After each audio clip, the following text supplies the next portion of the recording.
Good evening friends. हम लोग स्थानीय स्वशासन के बारे में शुरुआत किए थे और उसमें उसके डेवलप की बात रखा गया था कि उसके विकास की एक लंबी कहानी देखे थे कि किस प्रकार अशोक मेहता समिति 1977 में आई और उन्होंने बलवंत राय मेहता की इस समिति के स्थान पर एक अलग सिफारिश रखने की बात की गई थी। फिर पी.के. राव समिति आई, एम.एल. सिंघवी समिति आई और पी.के. थुंगन समिति आई। फिर 1992-93 में 73वां 74वां संविधान संशोधन हुआ और उसी के स्थान पे हम लोगों ने स्थानीय स्वशासन को दो पार्टों में डिवाइड किया, जो कि 73वां संविधान संशोधन था ग्रामीण निकाय या पंचायती राज प्रणाली से संबंधित था, वहीं 74वां संविधान संशोधन शहरी निकाय या नगर पालिका से संबंधित था। और वहाँ पे हम लोगों ने ग्रामीण निकाय या पंचायती राज प्रणाली को जो त्रिस्तरीय रूप में इसको लागू करने का प्रावधान किया। जो सबसे उच्च स्तर पर था वो आपका जिला पंचायत है और फिर उसके बाद खंड स्तर पर था वो क्षेत्र पंचायत और जो निम्न स्तर पे है वो आपका ग्राम पंचायत है।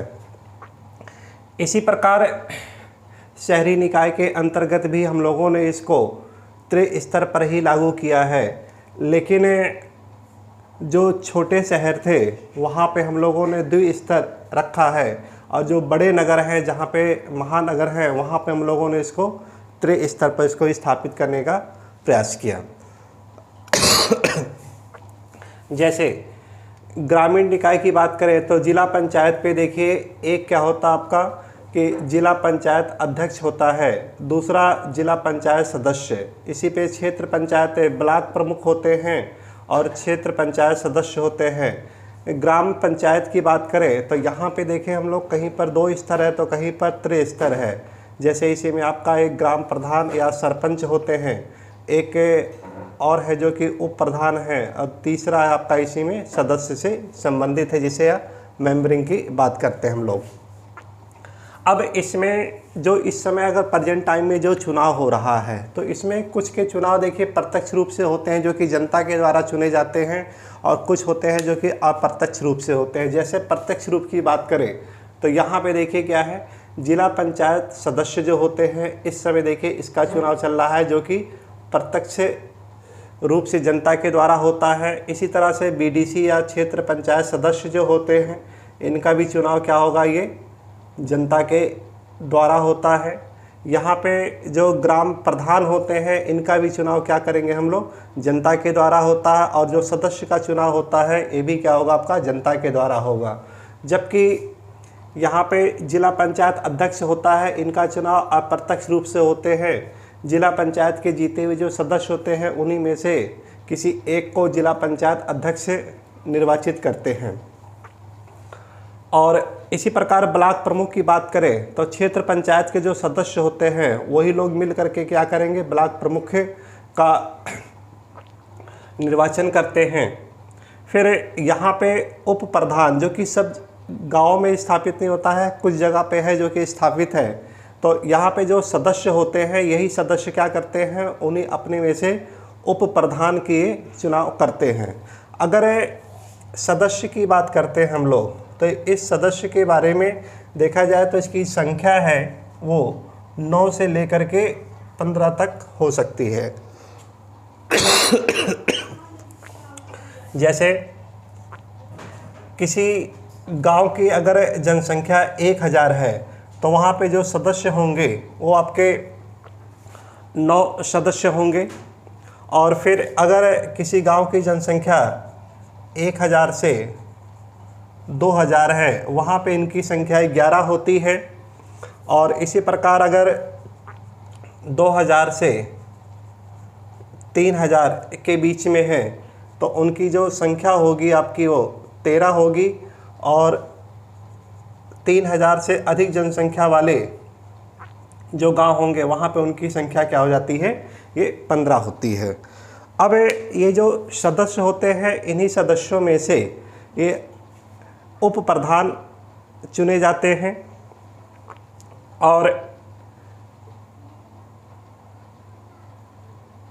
इनकी जो बैठक होती है वो महीने में 2 बार होती है और वो भी क्या होगा, वहाँ पे गणपूर्ति के आधार पे होती है कि अगर वो तभी मानी जाती है कि आधे से अधिक मेंबर वहाँ पर ये उपस्थित होने चाहिए। एक चीज़ देखिए यहाँ पे अवगत ये करा देना चाहता हूँ मैं कि गांव में देखा जाए तो ये सदस्यों की जो बात होती है ये एक नाम मात्र की, यानी इनको कह दिया जाता है, लेकिन इनको अपने अधिकारों के बारे में सही से ये पता नहीं होता है और इसी वजह से क्या होता है कि ये सारी सत्ता किसके पास चली आती है, प्रधान के पास होती है, जबकि इनके पास काफ़ी ज़्यादा पावर होते हैं अगर ये सही से अपना सदुपयोग कर ले।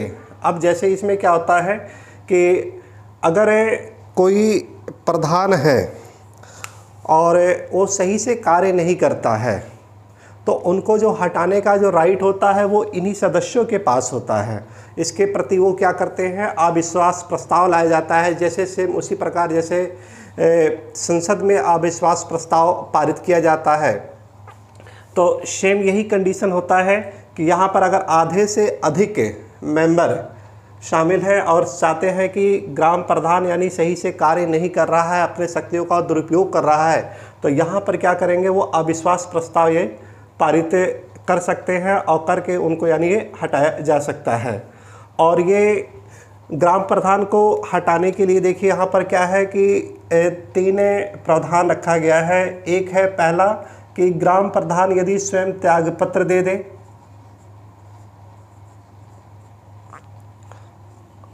त्यागपत्र किसको देते हैं, ये डीपीआरओ या डीपीओ भी कहते हैं इसी को हम लोग, डिस्ट्रिक्ट पंचायत राज्य ऑफिसर जो होते हैं पीसीएस लेवल पे होते हैं, उन्हीं को ये क्या करते हैं, ये त्यागपत्र देते हैं। दूसरी कंडीशन होती है कि यदि अकस्मात प्रधान की मृत्यु हो जाती है तो वहाँ पे उनके पद को रिक्त मान लिया जाता है। और तीसरा जो मूल रूप से है वो क्या होता है, इसमें अविश्वास प्रस्ताव,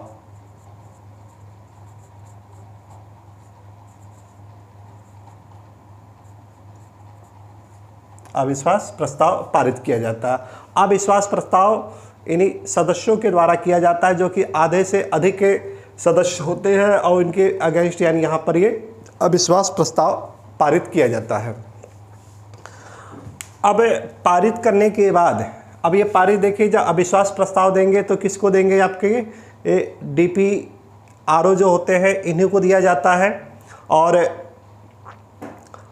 15 दिन के अंदर अंदर डीपीआरओ खुद गांव में आएगा और देखेगा, पूरा स्थिति का नियंत्रण देखेगा कि हाँ कैसा है, उनके अगेंस्ट जो अविश्वास प्रस्ताव पारित किया लगाया गया है सही है कि नहीं है, उसकी जांच करेगा। और जांच करने के बाद क्या होता है, फिर वहाँ पे उनको बर्खास्त कर दिया जाता है।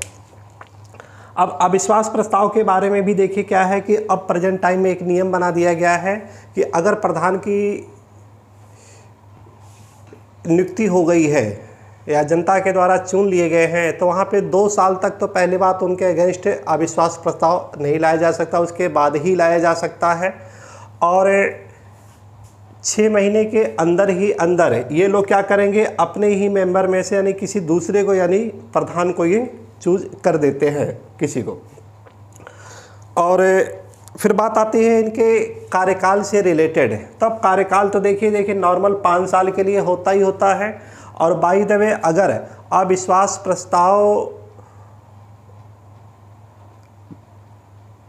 चुनाव संपन्न होने से 5 महीने ही रह गए हैं और तब लाया गया हो, तब उनका जो कार्यकाल होगा वो नया कार्यकाल 5 साल के लिए जुड़ जाता है। और यदि उनका अविश्वास प्रस्ताव 6 महीने से अधिक के समय के लिए है तो जो शेष टाइम होता उसी शेष टाइम के लिए वहाँ पर ये अविश्वास प्रस्ताव ये उनका ये माना जाता है। अब यहाँ पे देखिए जिला पंचायत जो अध्यक्ष होते हैं ये इनकी सहायता के लिए CDO अधिकारी होते हैं, जिसे कहते हैं हम लोग चीफ डेवलपमेंट ऑफिसर, मुख्य विकास अधिकारी। ये प्रमोशन के द्वारा होते हैं, जो कि IS लेवल के अधिकारी होते हैं। फिर इसके बाद ब्लॉक प्रमुख की सहायता के लिए ब्लॉक डेवलपमेंट अधिकार ऑफिसर या क्षेत्रीय विकास या खंड विकास अधिकारी होते हैं, जो कि PCS लेवल के अधिकारी होते हैं। फिर ग्राम प्रधान जो होते हैं, ये भी देखिए क्या होता है, पढ़े लिखे नहीं होते हैं, जिनकी वजह से क्या होता है कि उनकी सहायता के लिए कैसे उनके कार्यों को बेहतर से बेहतर करें, तो वहाँ पर क्या है, उनकी सहायता के लिए BDO विलेज डेवलपमेंट ऑफिसर या ग्राम विकास अधिकारी होंगे, जो कि उनके सुझाव देंगे और कैसे वो कार्य करते हैं। और इसी प्रकार नगर निगम की बात करें हम लोग, तो नगर निगम देखिए क्या होगा कि ऐसे क्षेत्र होंगे जहाँ पे जनसंख्या काफ़ी ज़्यादा होगी, या जो महानगर होते हैं वहाँ पर बड़े बड़े नगर होते हैं वहाँ पे स्थापित किए जाते हैं। इसमें 2 चुनाव होते हैं, एक होता है इसमें सदस्य होते हैं, दूसरे क्या होते हैं इसमें अध्यक्ष होते हैं। और सदस्यों की बात करें तो यहाँ पे इनके लिए न्यूनतम आयु 21 वर्ष रखी गई है, लेकिन अध्यक्ष के लिए वहाँ पर जो न्यूनतम आयु कितनी रखी गई है, वो 30 ईयर रखी गई है। और इन्हीं के अध्यक्ष को मेयर कहा जाता है या नगर निगम अध्यक्ष कहते हैं। फिर जो तहसील स्तर पर होते हैं, या वहाँ पर क्या कर दिया गया है कि नगर पालिका परिषद स्थापित किया गया है, जिसमें एक सदस्य का चुनाव होता है, दूसरा अध्यक्ष होते हैं। इन्हीं सदस्यों को नगर पालिका परिषद सदस्य कहा जाता है, अध्यक्ष को नगर पालिका परिषद अध्यक्ष कहते हैं। और दोनों का चुनाव क्या होगा, प्रत्यक्ष रूप से जनता के द्वारा होता है। और आयु दोनों के लिए 21 वर्ष ही है। फिर नगर पंचायत की बात करें हम लोग, तो नगर पंचायत सदस्य होते हैं, और दूसरा या इसी को कहीं कहीं पार्षद कहा जाता है, कहीं कहीं पर इनको सभासद कहते हैं। फिर दूसरा इसी में आपका है नगर पंचायत अध्यक्ष का, इनका भी चुनाव क्या होगा, ये प्रत्यक्ष ही होगा।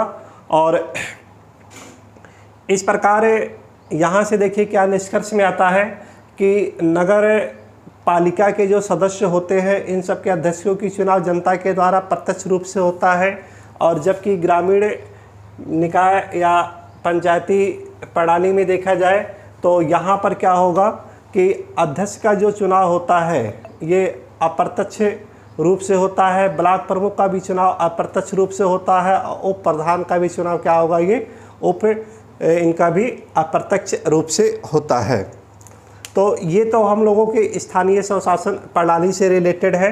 फिर देखिए जब विकास की बात किए थे वहाँ पे, तो वहाँ पे कुछ लोगों ने कहा था इसको एक स्तर पे लागू करने के लिए, कुछ 2 स्तर, कुछ त्रिस्तर या चतुर्थ स्तर पर। तो वहाँ पे देखिए क्या है कि इन सभी पहलुओं को भी विचार किया गया है।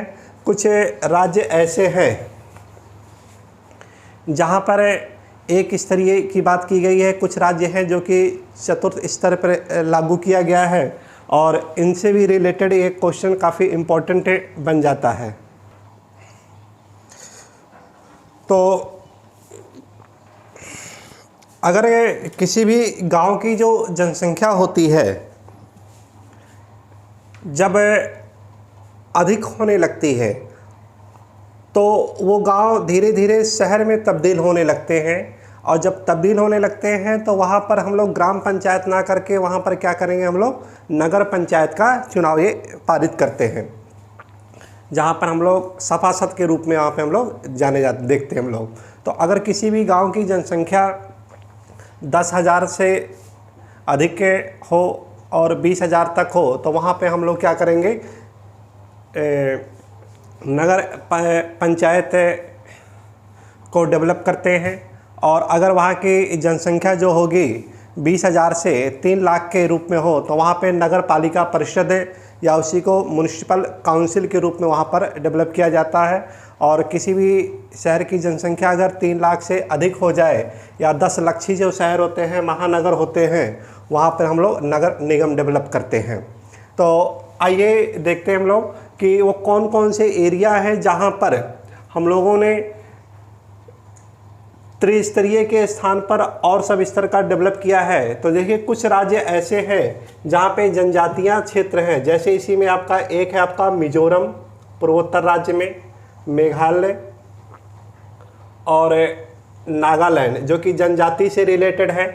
जैसे मिजोरम में देखा जाए तो मिजो जनजातियाँ, मेघालय की बात करें हम लोग गारो खासी जयंतिया जनजातियाँ, फिर नागालैंड में है नागा जनजातियाँ। तो इन सब क्षेत्रों में कोई भी स्तर ना करके वहाँ पे क्या कर दिया, जनजातीय परिषद स्थापित किया गया है और उस स्तर पर वहाँ पर हम लोग वहाँ पर चुनाव करवाते हैं। तो एक ये ध्यान में रखना हम लोगों को कि जनजातीय परिषद कहाँ कहाँ पे स्थापित की गई है। तो उत्तर क्या होगा, मिजोरम, मेघालय, नागालैंड में है। फिर एकमात्र है जो कि पश्चिम बंगाल, वहाँ पर क्या कर दिया गया है, ये 4 स्तरीय चुनाव की बात रखी गई है। पश्चिम बंगाल एकमात्र राज्य है जहाँ पे 4 स्तर की बात रखते हैं हम लोग। फिर एक स्तर पे देखा जाए तो वहाँ पे देखें हम लोग केरल, जम्मू कश्मीर, त्रिपुरा, मणिपुर और सिक्किम है यहाँ।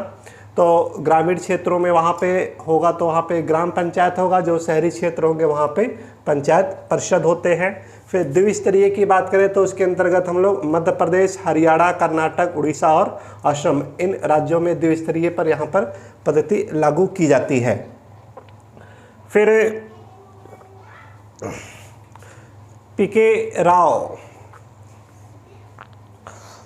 समिति ने एक चीज़ बात रखी थी कि आरक्षण की बात रखी थी और वहाँ पे आरक्षण के पहलुओं को भी ध्यान रखा गया है कि SC ST जो क्षेत्र हैं वहाँ पर देखिए क्या होगा कि जनसंख्या के अनुपात में चक्राक्रम के रूप में वहाँ पे उनको आरक्षण देने की बात की गई है। तो आरक्षण की एक बात करें हम लोग कि जनसंख्या के अनुपात में देना काफ़ी अच्छा है कि यहाँ पर ये नहीं है कि कोई निश्चित सीट रिजर्व किया जाए, बल्कि जहाँ पे जैसी पॉपुलेशन होगी उस पॉपुलेशन के आधार पर उनको आरक्षण दिया जाएगा। फिर दूसरी एक चीज़ है यहाँ पे महिलाओं को भागीदारिता देने के लिए 1/3 यहाँ पर क्या कर दिया गया है, आरक्षण ये प्रदान किया गया है। ये भी देखिए एक बहुत ही अच्छा पहलू है कि महिलाओं का जिस हिसाब से शोषण होता है हमारे समाज में, तो इनको राजनीति में आने का एक अच्छा एक अवसर मिला है यहाँ पे कि महिलाओं को 1/3 यहाँ पे आरक्षण है। कि अब यहाँ पे देखिए क्या होगा कि अगर कोई भी क्षेत्र होगा, मान लीजिए कि जैसे किसी भी गाँव क्षेत्र में देखा जाए 100 सीट है, तो 100 सीटों में से देखें तो हम लोग कि 33 सीट पे तो वहाँ पे महिलाओं को आरक्षण तो होगा ही होगा, और बाकी जो पुरुष वाले जो क्षेत्र होंगे उसके अंतर्गत भी महिलाएं क्या करेंगे, वहाँ पर वो चुनाव लड़ सकती हैं। तो एक अच्छा प्रावधान है जो कि, लेकिन अब इसका भी देखिए दुरुपयोग होता है कि महिलाओं को क्या कर दिया जाता है, एक कठपुतली के समान रख दिया जाता है। और कारण क्या है उसके पीछे कि अशिक्षा, यानी मेन कारण है कि धीरे धीरे जब देखिए महिलाएं पढ़ लिख करके आगे बढ़ेंगे, अपने अधिकारों को जानेंगे, तो वहाँ पर क्या होगा, ये भी आपका समाप्त हो जाएगा।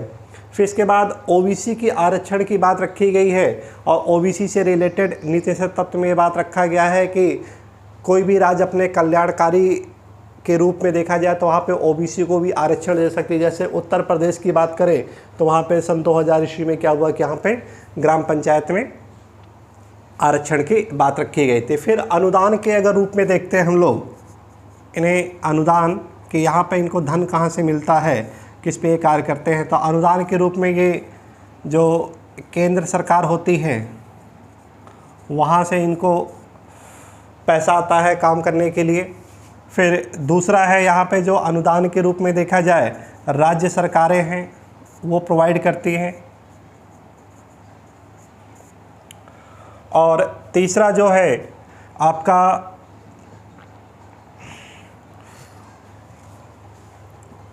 ग्रामीण या शहरी क्षेत्र में जो भी मेला वेला होता है वहाँ पे जो टैक्स